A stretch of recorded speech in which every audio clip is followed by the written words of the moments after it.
मतलब हमें इंतज़ार करना होगा इलेक्शन के बाद जब आपकी सरकार सत्ता में आएगी तब। अभी भी तो आप ही लोग राज्य कर रहे हैं, तो अभी क्या? जहाँ तक छुट्टी की बात की है आपने, सर्वप्रथम इस छुट्टी की मांग भारतीय जनता पार्टी के लोगों ने ही चुनी हुई सरकार जनप्रतिनिधियों द्वारा इस सरकार का संचालन होगा, तो मुझे लगता है कि आने वाले समय में ये छुट्टी होने वाली। देखिए, एक शासकीय शासन होता है और जो एक जनप्रतिनिधियों द्वारा शासन चलाया जाता है, उसमें ज़मीन आसमान का अंतर होता है। नमस्कार दोस्तों, मैं हूं दीपक सिंह, दैनिक क्षेत्र समाचार से। आज महाराजा हरि सिंह की जन्म दिवस पर हर जगह सेलिब्रेशन हो रहा है और एक मांग लंबे समय से ये भी उठती रही है कि उनके जन्म दिवस पर छुट्टी मिलनी चाहिए। छुट्टी तो पता नहीं कब गवर्नमेंट की तरफ से ऐलान होगा, लेकिन इस जन्म दिवस को सभी जो जम्मू के डोगरे हैं वो इसे सेलिब्रेट कर रहे हैं। इसी उपलक्ष्य में राजीव चारक जी हैं, भाजपा के जो सीनियर लीडर हैं, ये भी सेलिब्रेट कर रहे हैं। इनसे बात कर लेते हैं। अच्छा चारक सर, मैं जानना चाहता हूँ, आज जन्म दिवस मना रहे हैं, मांगे तो ये भी उठती रही हैं कि आज के दिन छुट्टी भी होनी चाहिए, तो ये भी तो मिल नहीं रही, लेकिन आज के उपलक्ष्य पे आप क्या कहना चाहिए? सर्वप्रथम मैं समस्त जम्मू वासियों को महाराजा जी के जन्मदिन की हार्दिक बधाई एवं शुभकामनाएं देता हूं। जहां तक छुट्टी की बात की है आपने, सर्वप्रथम इस छुट्टी की मांग भारतीय जनता पार्टी के लोगों ने ही उठाई थी, यानी किसी और ने नहीं उठाई।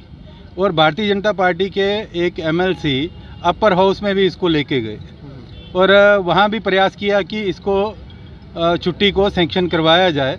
वहां पर पास भी हुआ, परंतु उस समय जो सरकार थी वो बैसाखियों के। नमस्कार दोस्तों, मैं हूं दीपक सिंह, दैनिक क्षेत्र समाचार से। आज महाराजा हरि सिंह की जन्म दिवस पर हर जगह सेलिब्रेशन हो रहा है और एक मांग लंबे समय से ये भी उठती रही है कि उनके जन्म दिवस पर छुट्टी मिलनी चाहिए। छुट्टी तो पता नहीं कब गवर्नमेंट की तरफ से ऐलान होगा, लेकिन इस जन्म दिवस को सभी जो जम्मू के डोगरे हैं वो इसे सेलिब्रेट कर रहे हैं। इसी उपलक्ष्य में राजीव चारक जी हैं, भाजपा के जो सीनियर लीडर हैं, ये भी सेलिब्रेट कर रहे हैं। इनसे बात कर लेते हैं। अच्छा चारक सर, मैं जानना चाहता हूँ, आज जन्म दिवस मना रहे हैं, मांगे तो ये भी उठती रही हैं कि आज के दिन छुट्टी भी होनी चाहिए, तो ये भी तो मिल नहीं रही, लेकिन आज के उपलक्ष्य पे आप क्या कहना चाहिए? सर्वप्रथम मैं समस्त जम्मू वासियों को महाराजा जी के जन्मदिन की हार्दिक बधाई एवं शुभकामनाएं देता हूं। जहां तक छुट्टी की बात की है आपने, सर्वप्रथम इस छुट्टी की मांग भारतीय जनता पार्टी के लोगों ने ही उठाई थी, यानी किसी और ने नहीं उठाई। और भारतीय जनता पार्टी के एक एमएलसी अपर हाउस में भी इसको लेके गए और वहां भी प्रयास किया कि इसको छुट्टी को सैंक्शन करवाया जाए। वहां पर पास भी हुआ, परंतु उस समय जो सरकार थी वो बैसाखियों के सहारे थी, यानी भारतीय जनता पार्टी बहुमत में नहीं थी, किसी का सहारा लेके थी, इसलिए वह छुट्टी नहीं हो पाई। निकट भविष्य में यह जो छुट्टी है ये जरूर होगी, जैसे ही चुनी हुई सरकार जनप्रतिनिधियों द्वारा इस सरकार का संचालन होगा, तो मुझे लगता है कि आने वाले समय में ये छुट्टी होने वाली है। मतलब हमें इंतज़ार करना होगा इलेक्शन के बाद जब आपकी सरकार सत्ता में आएगी तब। अभी भी तो आप ही लोग राज्य कर रहे हैं, तो अभी क्या परेशानी है? देखिए, एक शासकीय शासन होता है और जो एक जनप्रतिनिधियों द्वारा शासन चलाया जाता है, उसमें ज़मीन आसमान का अंतर होता है। जनप्रतिनिधि हमेशा जवाबदेह होता है, उसको जनता को जवाब देना है, लेकिन जो ब्यूरोक्रेट है, जो वैसे शासक है, उसको किसी को जवाब नहीं देना है। इसलिए ये अंतर जो है समाप्त होगा।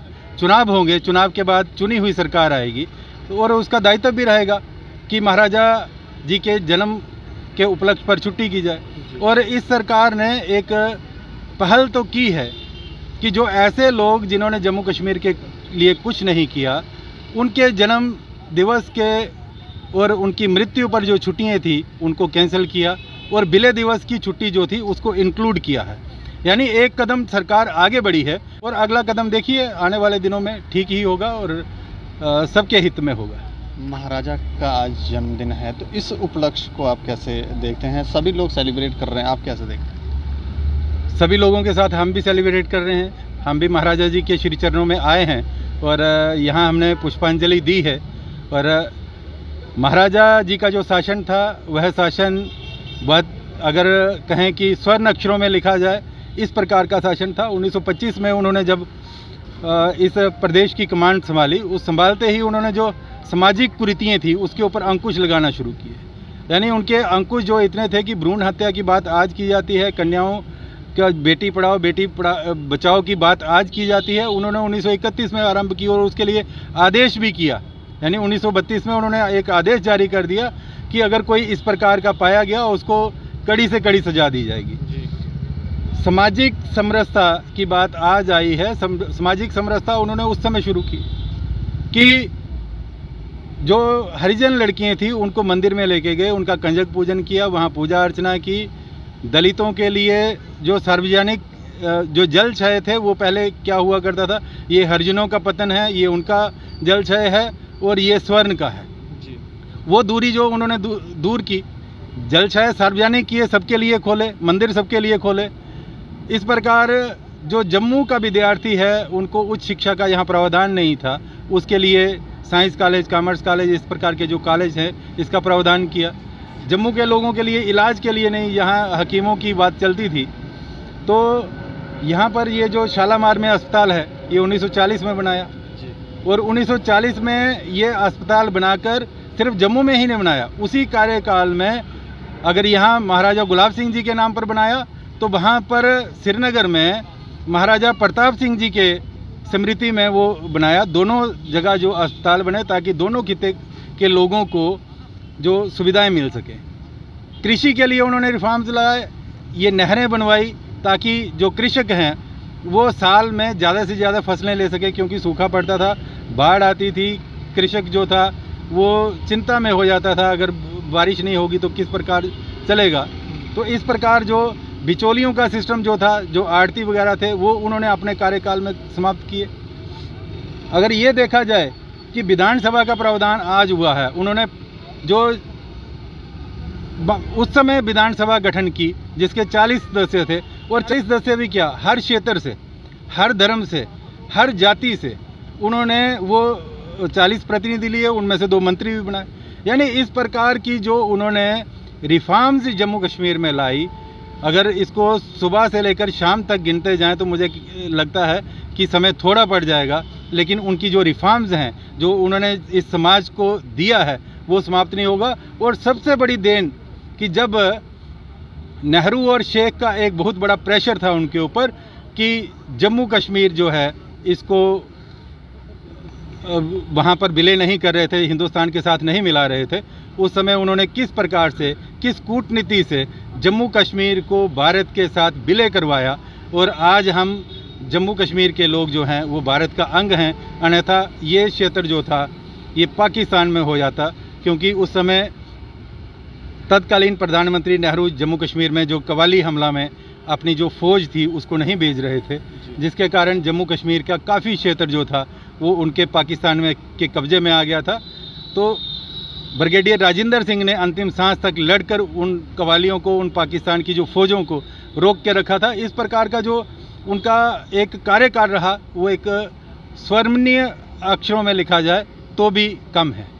उसी तरह का शासन आपको नहीं लगता कि हमारे जम्मू कश्मीर के लोग चाहते हैं, और वो शासन क्या भाजपा दे सकती है?